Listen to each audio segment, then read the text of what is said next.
Oh, hello, welcome to Obie Acres. I think I did a video on this last year, but I thought I would name it different and do a little bit different one, but I'm going to name this video How a Grain Bin Works. I probably should have, I can add to it later, but this is my newest bin, and this is what you call a power sweep. For you non-farmers who don't ever been around it, but this is a sump, and there's a handle out there. You can open that center. These are they call these intermediates. And this power sweep, it sits right here where these intermediate sumps are.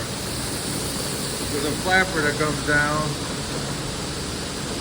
That'll stop it there for when you're done unloading it. You get ready to put new corn in it. So the corn comes up out of that. That's a spreader. And dumping this off now we're loading it out. But the legs of the bucket elevator picks it up and drops it down and we fill this bin all up. So once it's full, we want to start hauling out to sell it. We could turn this thing on or off, this sweep. So it's running now because once it gets down to where, at first you just open the center sump. Open the center sump only and the corn augers out into that. There's an auger underneath there. But once it stops flowing out of here, there's a lever out there. You can turn this power sweep on.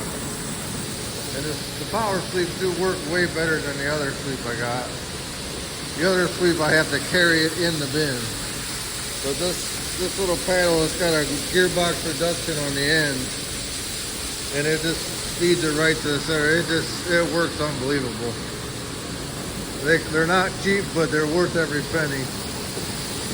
So it augers it to the center,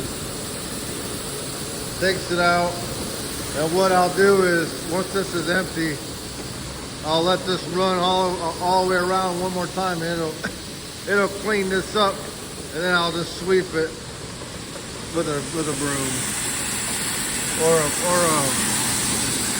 some guys use a leaf blower. We're filling the semi. I'll get the semi full, and there might be a little bit left after I get it full. But we'll finish cleaning it out. Well, once we get the grain bin full of corn, or while we're filling it, there's a blower.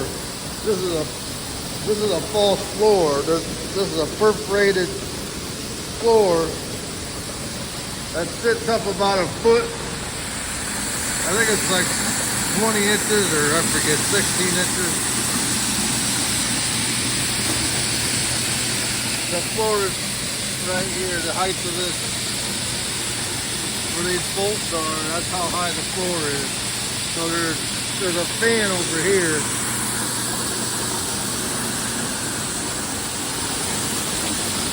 There's a fan over here, you turn this fan on, and that aerates, that blows air through the corn. It's already dry down to a certain moisture, but this big fan will keep air moving to it to cool it. You gotta cool it down and remove the rest of the moisture. This bin is the same thing, only it has this particular one is a top dry. I'll show you this one, I just cleaned it out. This one's all cleaned out, but that's a sweep also, but it's a carry-in sweep. I remove it and carry it in, and I have to follow it around with a broom. It works okay, but it's not as nice as the power sweep. But this has a little fan on it too with a false floor, but it also has a big fan and a heater. It heats it with propane. And I put 1,000 bushel on the top. It's called a top dry. You see that perforated floor, and then it blows heat. See the big heater? It blows heat up through that corn and dries it, depending on how wet it is. So I'll show you here. Here's the corn coming out of the bin. Probably this bunch is full. But I wanted to do a little bit on that. And this is my leg, and this is how I change to where I'm going to direct it. Right now I'm on a load out. If I want to go, the new bin is this one here. That's the bin across the way, and then this is the top dry. That's that one. So wherever I got this arrow pointing, that's what bin is going to put it in. So what I do is I dry all my corn. I fill this bin will get all the way filled up with dry corn. Then I'll auger it out to this bin. Or I could put it in that bin, but I usually put the one across the way. I usually put beans in that. I don't have to, but that's what I've been doing. And that's got a little vertical auger on it. I put that on last year, but you didn't watch my video. But in case any questions from any city people are watching or want to know, this is how you open and close the spouts in there. And this one here opens up them intermediate ones. Right now I got them closed. That's how it works. I'll have a full here in a little bit. I gotta go move the truck.